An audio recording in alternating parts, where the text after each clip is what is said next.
நிமிஷம் இருங்க. நான் இன்றைக்கு உங்களுக்கு யாழ்ப்பாணத்து ஸ்டைலில் ஆட்டிறைச்சி கறி எப்படி சமைக்கிறதுன்றது ஒரு நிமிஷத்தில் சொல்லித்தர போகிறேன். அதை நீங்கள் உங்கள் வீட்டை டைம் எடுத்து சமையுங்க. முதல்ல வெங்காயம் பச்சை மிளகாய் எல்லாத்தையும் வெட்டி ஒரு சைடில் வைங்க. அதுக்கப்புறம் இஞ்சி உள்ளி எல்லாம் இடித்து ஒரு சைடில் வைங்க.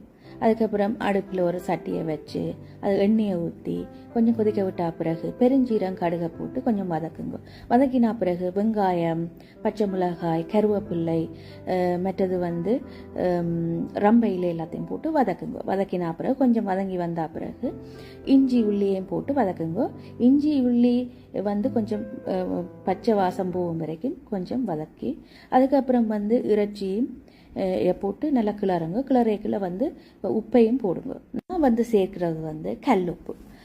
அதுக்கப்புறம் நல்லா கிளறி விட்டுட்டு நல்லா மூடி அடுப்பை நல்லா குறைச்சி விட்டுட்டு நல்லா அவிய விடுங்க. நல்லா இறைச்சி